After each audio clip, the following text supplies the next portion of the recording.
A significant voltage drop from 480 volts to 320 volts upon transfer to generator power, especially under increased load, suggests a problem that requires systematic investigation. Several potential causes could be at play. Firstly, the generator may be undersized. It's possible that the generator's capacity is insufficient to handle the increased load, particularly during peak demand periods when amperage draw is high. Secondly, voltage regulation issues could be the culprit. The voltage regulator on the generator might not be functioning correctly, leading to unstable voltage output. Thirdly, weak or overloaded main breakers could be a factor. The main breakers in the automatic transfer switch, or ATS, and the generator itself might be undersized or failing, causing them to trip or contribute to voltage drop under heavy load. Fourthly, loose or corroded connections throughout the electrical system can introduce resistance, leading to voltage drop. Fifthly, an overloaded circuit could be the issue.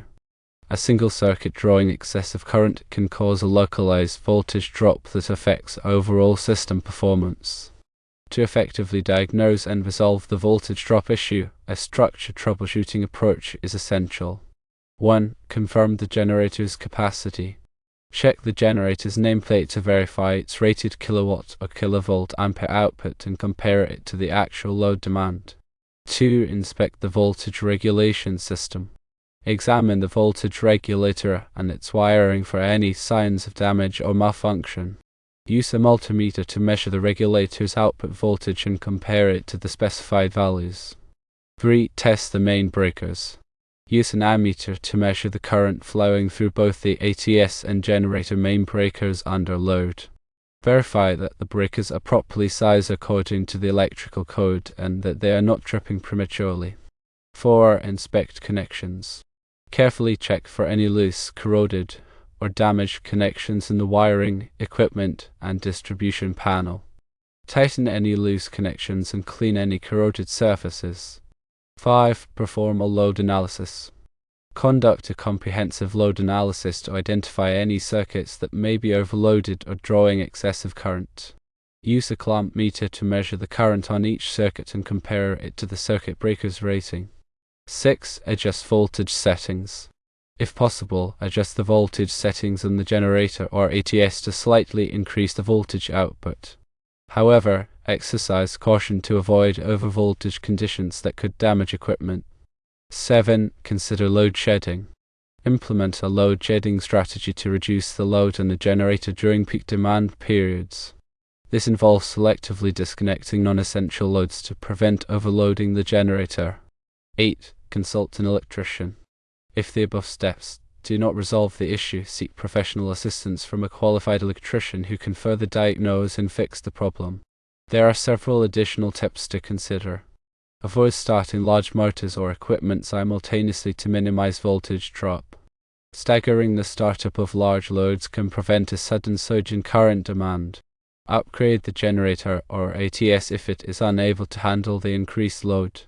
Replacing undersized equipment with higher capacity alternatives can provide a more stable power supply.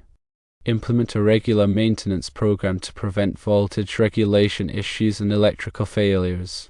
Regular inspections and maintenance can help identify and address potential problems before they escalate. Consider installing a voltage monitoring system to monitor and record voltage fluctuations. A voltage monitoring system can provide valuable data for diagnosing voltage drop issues and optimizing system performance. Let's delve deeper into each of these troubleshooting steps, providing more detailed guidance and technical insights. When confirming the generator's capacity, it's crucial to understand the difference between kilowatt and kilovolt ampere ratings. Kilowatt represents the real power that the generator can deliver, while kilovolt ampere represents the apparent power, which includes both real and reactive power. Ensure that the generator's kilowatt rating is sufficient to meet the total real power demand of the connected load. Also, consider the power factor of the loads, which affects the amount of reactive power required. A lower power factor indicates a higher proportion of reactive power, which can strain the generator's capacity. When inspecting the voltage regulation system, pay close attention to the automatic voltage regulator or AVR. The AVR is responsible for maintaining a stable output voltage by controlling the generator's excitation current. Check the AVR wiring connections for any signs of looseness or corrosion. Use a multimeter to measure the AVR input and output voltages, comparing them to the specified values. If the AVR is not functioning correctly, it may need to be replaced or recalibrated. Testing the main breakers involves verifying their ampacity and interrupting rating. The ampacity of a breaker indicates the maximum continuous current it can carry without tripping, while the interrupting rating indicates the maximum fault current it can safely interrupt. Ensure that the main breakers in the ATS and generator are properly sized according to the calculated load current and the available fault current. Use a clamp meter to measure the current flowing through the breakers under load, verifying that it does not exceed their ampacity. Also, perform a breaker test to ensure that they trip within the specified time current characteristics. Inspecting connections requires a thorough examination of all electrical connections in the system, including those at the generator, ATS, distribution panel, and individual equipment. Look for any signs of looseness, corrosion, or damage. Use a torque wrench to tighten any loose connections to the manufacturer's specified torque values. Clean any corroded surfaces with a wire brush and apply a corrosion inhibitor. Replace any damaged wiring or connectors. Performing a load analysis involves measuring the current draw of each circuit and comparing it to the circuit breaker's rating. Use a clamp meter to measure the current on each circuit under normal operating conditions. Identify any circuits that are drawing excessive current or exceeding their breaker rating. Investigate the cause of the overload, which may be due to too many loads connected to the circuit, faulty equipment, or undersized wiring. Adjusting voltage settings on the generator or ATS can help compensate for voltage drop. Most generators and ATS have adjustable voltage settings that allow you to fine-tune the output voltage.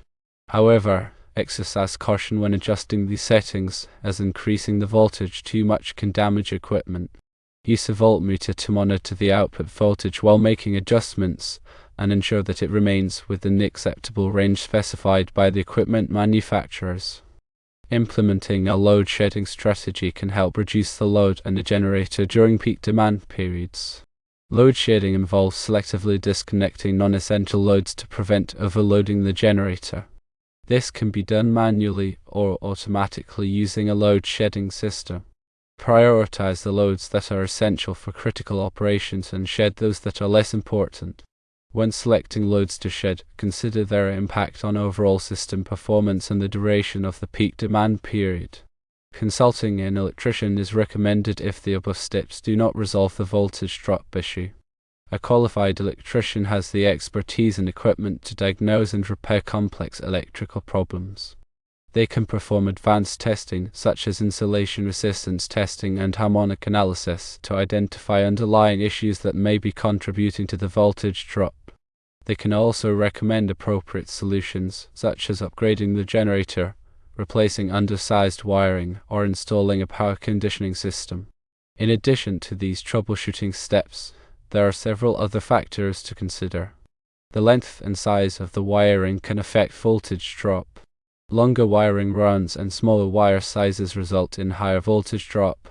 Use the appropriate wire size for the length of the run and the current being carried, according to the National Electrical Code. NEC, Table 310.15b16. The type of load can also affect voltage drop. Inductive loads, such as motors and transformers, draw reactive power, which can increase voltage drop. Use power factor correction capacitors to reduce the reactive power demand and improve the power factor. The ambient temperature can affect the capacity of electrical equipment. Higher temperatures reduce the ampacity of conductors and the output of generators. Ensure that electrical equipment is properly ventilated and cooled to prevent overheating and dirtying. Finally, consider the impact of harmonics on voltage drop. Harmonics are distortions in the sinusoidal waveform of the voltage and current. They can be caused by nonlinear loads, such as electronic devices and variable frequency drives, or VFDs. Harmonics can increase voltage drop and cause equipment overheating. Use harmonic filters to reduce the harmonic content of the electrical system. Now let's consider some specific scenarios that could be causing the voltage drop. If the voltage drop occurs only when the generator is first started, it may be due to inrush current. Inrush current is the high current drawn by motors and transformers when they are initially energized. This inrush current can cause a temporary voltage drop. To mitigate inrush current, use soft starters or variable frequency drives to gradually ramp up the voltage to motors. If the voltage drop occurs intermittently, it may be due to loose connections or intermittent faults. Loose connections can cause resistance and voltage drop, while intermittent faults can cause sudden dips in voltage. Carefully inspect all electrical connections and wiring for any signs of looseness or damage. If the voltage drop is worse under high load conditions, it may be due to an undersized generator or overloaded circuits. As the load increases, the generator's output voltage may decrease due to its internal impedance. Overloaded circuits can also cause voltage drop due to the increased current flowing through the wiring. Upgrade the generator or rebalance the loads to alleviate the voltage drop. If the voltage drop is accompanied by flickering lights, it may be due to voltage fluctuations. Voltage fluctuations can be caused by a variety of factors, including unstable generator output, loose connections, and harmonic distortion. Use a voltage stabilizer to maintain a constant voltage output and reduce flickering lights. If the voltage drop is affecting sensitive electronic equipment, it may be necessary to install a power conditioning system. Power conditioning systems, such as uninterruptible power supplies, or UPSs, and voltage regulators can provide a stable and clean power supply to sensitive equipment. In summary, troubleshooting a generator voltage drop requires a systematic approach that considers all potential causes and factors. By following the troubleshooting steps outlined above and addressing any underlying issues, you can resolve the voltage drop and ensure a reliable power supply. Remember to prioritize safety and consult a qualified electrician if you are not comfortable working with electrical equipment.